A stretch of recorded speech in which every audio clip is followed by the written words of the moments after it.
नमस्कार, आप सुन रहे हैं रेडियो वीवर 90.8 एफएम। और जालोर के हमारे इस कम्युनिटी रेडियो के लिए आज एक बहुत ऐतिहासिक पल है, क्योंकि न्याय के देवता, न्याय के वो अधिकारी आज हमारे साथ हैं। परम आदरणीय श्री सिया रघुनाथ दान जी जिला एवं सत्र न्यायाधीश हैं और आज हमारे साथ इस स्टूडियो में पधारे। तो सबसे पहले तो आदरणीय श्रीमान, आपका बहुत बहुत स्वागत, आप हमारे स्टूडियो में पधारे। और न्याय के देवता हैं, जैसा मैंने बताया आपको, तो लोग एक बहुत अपेक्षा से आपके साथ आते हैं। आपने जो न्यायिक सेवा में रहते हुए जो एक ममत्व, जो एक प्रेम, जो एक प्यार, एक सौहार्द अपने अधीनस्थों के साथ रखा, ऐसे ही अभिभाषकों के साथ रखा। और क्या मालूम, मेरा एक अपना राब्ता, एक मेरा वास्ता रहा है।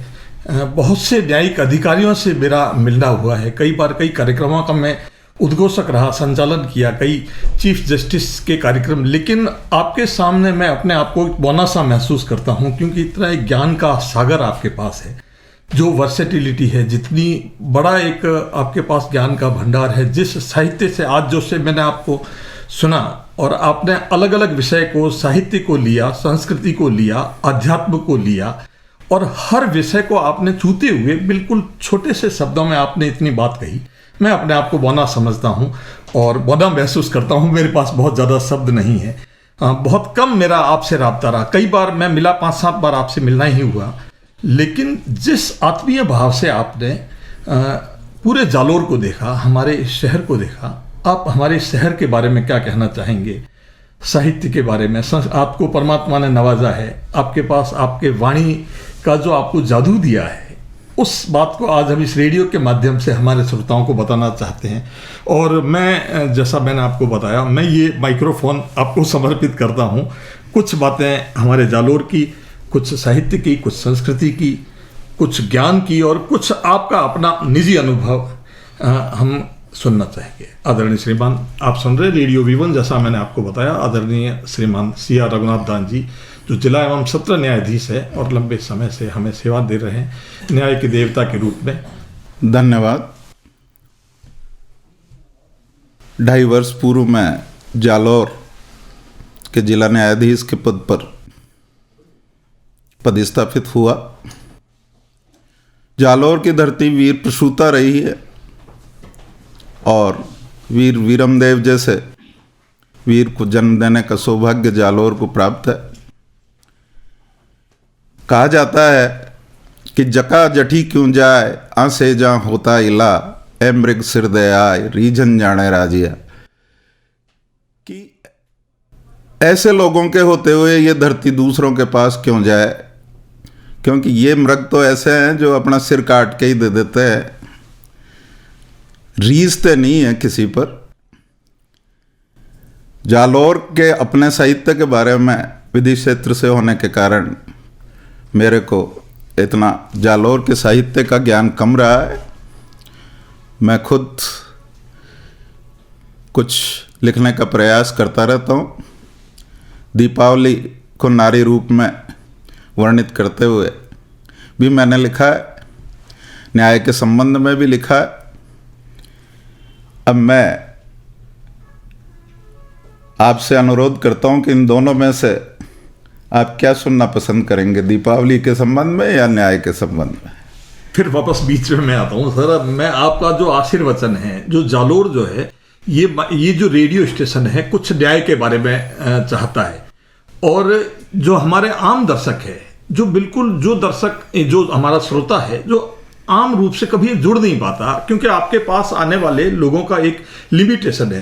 लेकिन हमारी बात उस गांव, ढाणी और निम्नतम स्तर पर पहुंचे, और इस भावना से पहुंचे कि कोई इतना बड़ा अधिकारी जो इतनी छोटी सी बात, माइक्रो बात, और गरीब की, आम जन की बात कैसे सोच सकता है। तो मैं चाहूंगा कि स्त्री और दीपावली और ये दोनों के बारे में कुछ आप अपना आशीर्वचन प्रदान करें।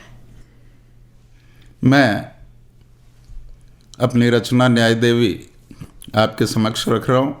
स्वागत है। कि तू तोलती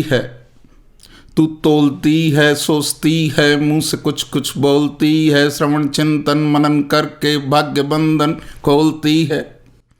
आंख की पट्टी उतारो न्याय देवी, खोलकर हमको निहारो न्याय देवी। तू खोल करके देखती तो ये तराजू छूट जाता, समूचा परिदृश्य ही आवृत हुआ सा नजर आता। जिस तरफ देखो मुखोटे नाम मोटे, कर्म खोटे जा घुसे नए पथ में, सब मंच पर आने किटोटे। तनिक हमको भी समारो न्याय देवी, आँख की पट्टी उतारो न्याय देवी। नित निर्णयों की देर में, तारीख पे सिक फेर में, मेरा मुकदमा दब गया, मनोभाग्य मेरा थम गया। न्याय की महिमा विचारो न्याय देवी, खो आँख की पट्टी उतारो न्याय देवी।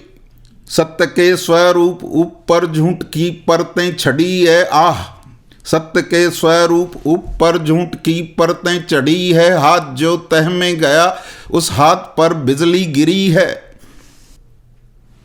आज अपने को संवारो न्याय देवी, आंख की पट्टी उतारो न्याय देवी।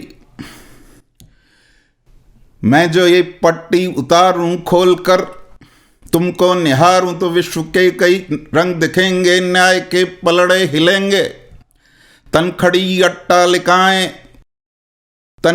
अट्टालिकाएं रक्त रंजित पापराएं, वासना मदहोश बाएं, स्वार्थ की लोलुप निगाहें, ये सब मेरा स्वागत करेंगे। स्वजन बन मुझसे मिलेंगे, उस समय कृषकाय लेटे कोठरी में, तन समेटे आर्तनर मुझसे डरेंगे।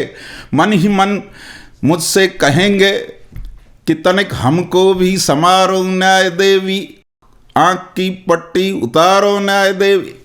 धन्यवाद। क्या बात है सर, आँख की पट्टी उतारो न्याय देवी।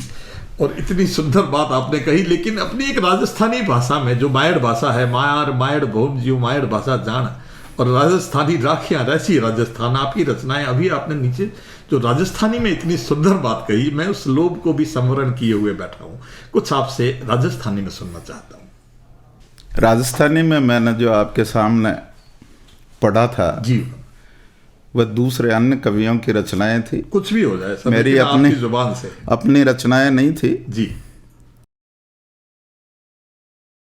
मुझे रेवतदान चारण साहब का एक जो है न्याय के संबंध में जो उद्धृत जी किया हुआ स्मरण हो रहा है। स्वागत। कि इम भरी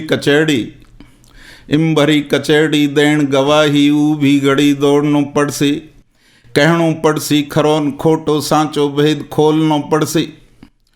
मून राखियां मिनख मरेला धरती ने तोड़नो पड़सी, करनो पड़सी न्याव छेड़ लो माटी थने बोलनो पड़सी। बहुत सुंदर बात आपने कही सर। वही मुद्दई, वही मुंसिफ और उसी का शहर, मुझे पता था मेरा कसूर निकलेगा। बहुत स्वागत, बहुत धन्यवाद, आपने प्रधान को हमें जो आशीर्वाद दिया।